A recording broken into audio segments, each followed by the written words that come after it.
So, Jeb Hobson of Bengals.com posted an article a couple weeks ago. We covered it on the channel of how, this is a new era. The Bengals are no longer scared of trading up or trading down in drafts.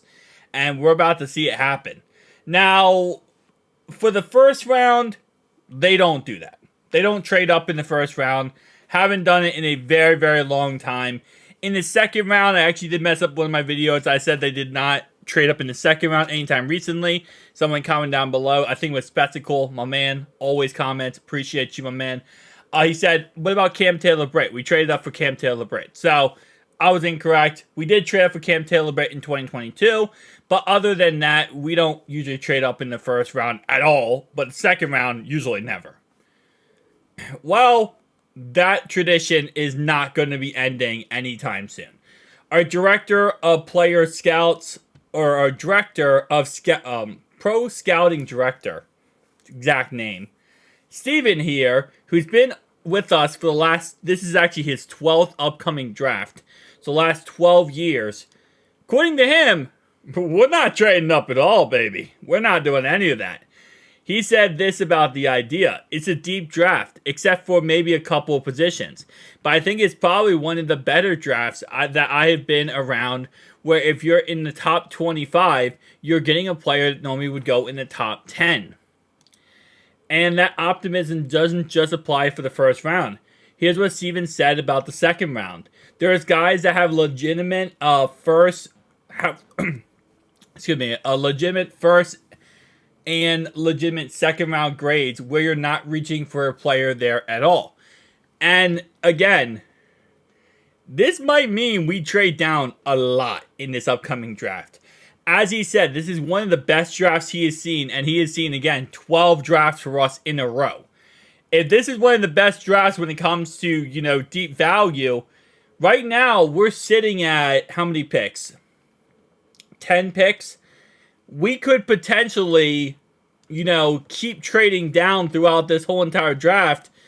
The end of this month could be the craziest time possible. Because right now we're sitting with, let me just double check this, 3, 6, 9, 10.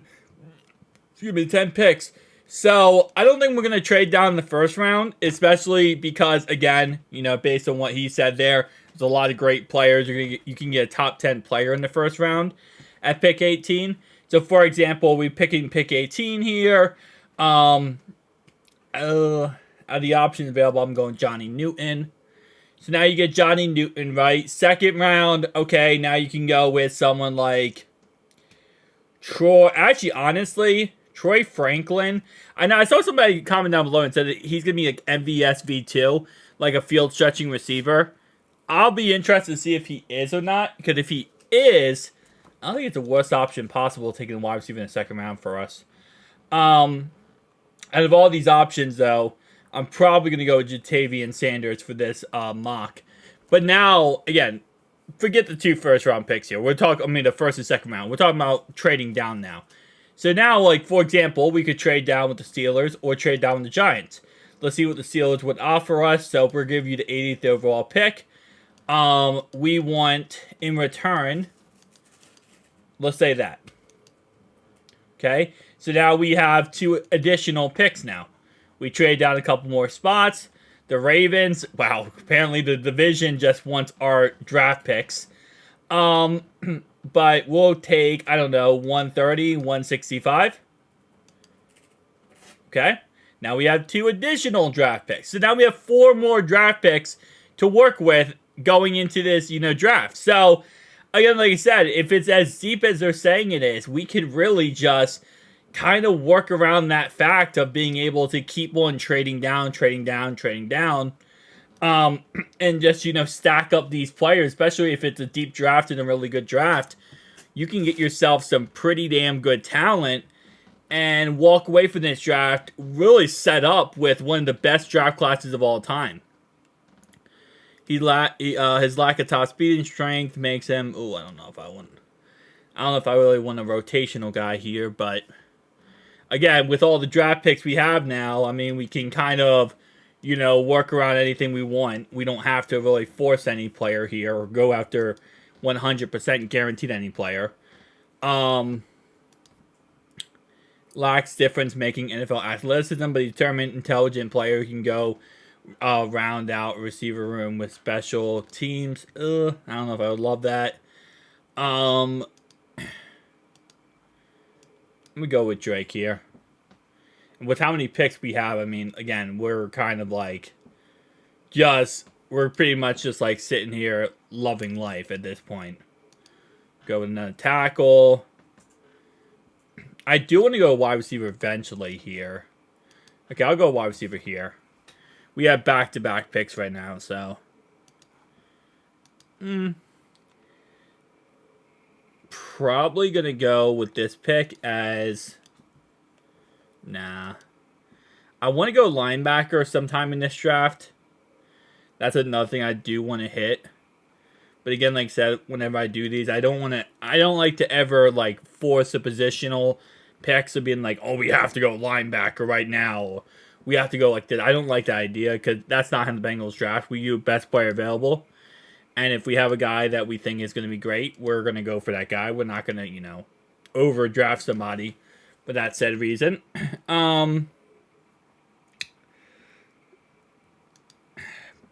Don't really like the idea of going 2 running backs in the draft. But, we'll see. See how it cracks out here. Go corner again. Alright, so kind of an interesting draft. I traded down so many times. So we got Johnny Newton. We got Tavian Sanders. The only pick that they did not like was the last cornerback pick, and then the Drake Nugent pick. Which, I understand. But, yeah, we went a lot of offensive linemen. But, again, like I said, this is just like an idea. This is just like a demo of what we could be taking here. Right? And they said right here we should have taken Troy overtaking Johnny Newton. When reality-wise, both of them are great options. But, yeah. So, with that being said, yeah, it's very possible that we don't trade down or trade up in any way in the first 2 rounds. And with how deep this draft is, it's all about value. And that's probably the best thing we can have right now is because, as I said many times, your first round pick, that is who makes you, that's your superstar, right? That's the guy that helps you stand out from other teams.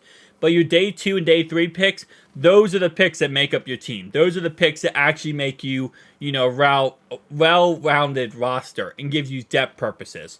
So, if this draft is as good as he is saying it is, which based on what I have seen and heard, it is. This is going to be a very exciting draft to really just kind of get us back into Super Bowl shape. We're already in Super Bowl shape, but I feel like we need the finishing touches on our Super Bowl pie. Peace out.